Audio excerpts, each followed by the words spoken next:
think the mixed-use redevelopment, sometimes people misinterpret what that is, and sometimes what I hear from constituents is they interpret it as overdevelopment. So Rob or Rich, can you talk a little bit about what mixed-use redevelopment really is and why it's not overdevelopment? It's repurposing what's already there.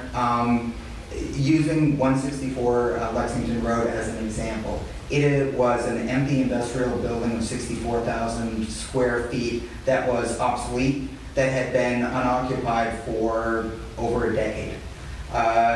We have a housing developer going in and putting in 200 units. As a result, immediately across the road, we have a company, Clear Motion, that's relocating its corporate headquarters from Woburn. You have a corporate headquarters. That was vacant for how many years? 10 years. 10 years or so. And when Clear Motion was in front of the Board of Selectmen, they said one of the reasons that they came was they liked the mixed-use vision. If they're employing millennials that can walk across the road, if within that 200 housing units there is a coffee shop where people can walk over and grab something at the beginning of the day and then walk over to the 99 for lunch, it keeps them off the roadways, it keeps them spending money here in town, and it actually dresses up and helps on our streetscape improvement. That is repurposing existing areas, which means unlike Aspen Apartments or Alpine, where a whole bunch of trees are taken down, you're actually repurposing. You're taking what had been already developed in the past and putting something new there. So, as a caveat to that, I actually work for the Nova Biomedical's landscape, and one of the big things there is they have a huge, a lot of people working for them, but there's no way to eat lunch, there's no way to, get your clothes dry cleaned during the day. The companies over there want mixed use, so we can have those different amenities and really cater to their rather large, workforce over in that area. We hear that from businesses all the time. They want things close by. Time is money to them. And although they give their employees a lunch hour, or sometimes a half an hour, if it takes them 45 minutes to leave, they're just going to, not do it. But if we have the restaurant close by, their employees can go out, spend money in town. We do have a meal tax now. And then go back to their workforce and say, okay, we're done. And the other point to bring up, John, is regarding competition with other communities and with what's out there in terms of regionally. There are lots of examples of mixed-use redevelopment. Burlington is what people are most used to, 3rd Ave, Market Street in Lexington, Derby Street in Hingham. There's a lot of them out there. So this is kind of the way it's going, and I think it's smart for us to embrace this type of redevelopment. And there seems to be some type of a misnomer where we're not looking at mixed use like a traditional mixed use in a downtown that might have like a store and a couple apartments over it. That's not what we're looking at. We're looking at kind of a whole kind of regional planning of an entire site, not necessarily one area.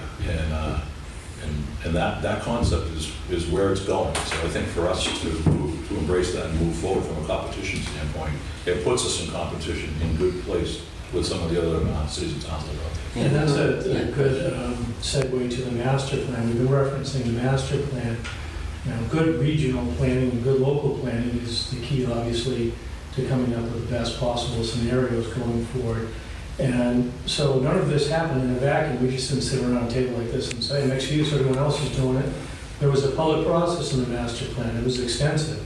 We had a consultant, there were many public meetings, we had a survey, we had a lot of public input, and we utilized that public input to generate some of the recommendations on the mixed use zoning that we then brought to town meeting. So that's been a critical component in terms of informing us about how to proceed, what the town wants, where it's most appropriate to locate it, and so forth. Kim, as you brought up a point, just dovetailing on what you're saying. There are protections in place too for anxiety about development.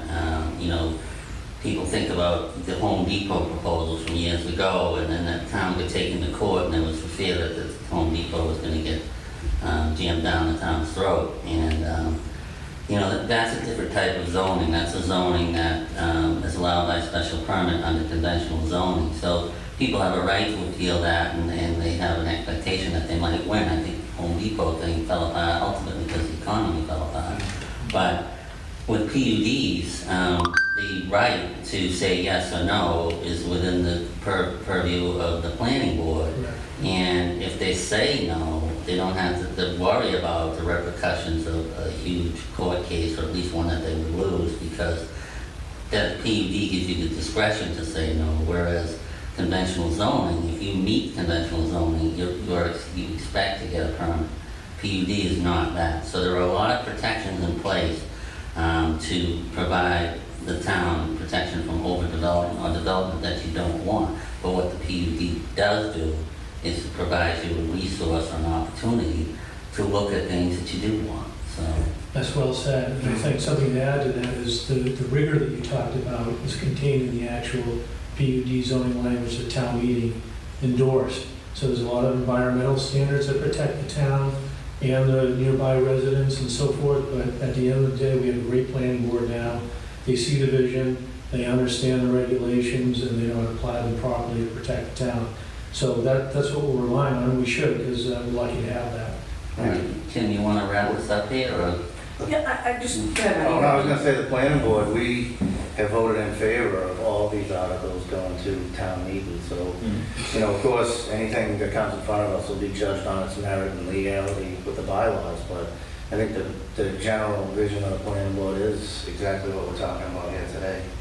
you know, Maddie and I have lived in Billerica our whole life. You've been here your whole life too. And so we've seen the town go through a lot of change, a lot of positive change. And I think especially recently, since Rob came in and Chris, and we put a lot of focus under John's direction on economic development, we've really seen planned growth. So it's not the happenstance that some people worry about. It's very well thought out and very well planned. And Chris made great points about the master plan. If we collectively, the town, can get behind the master plan, we could be like a Burlington or like some of these other communities that Rich talked about, where it's very well thought out. And I think that the economic development that we've gone through has been great. It could be even better going forward. We can be even better.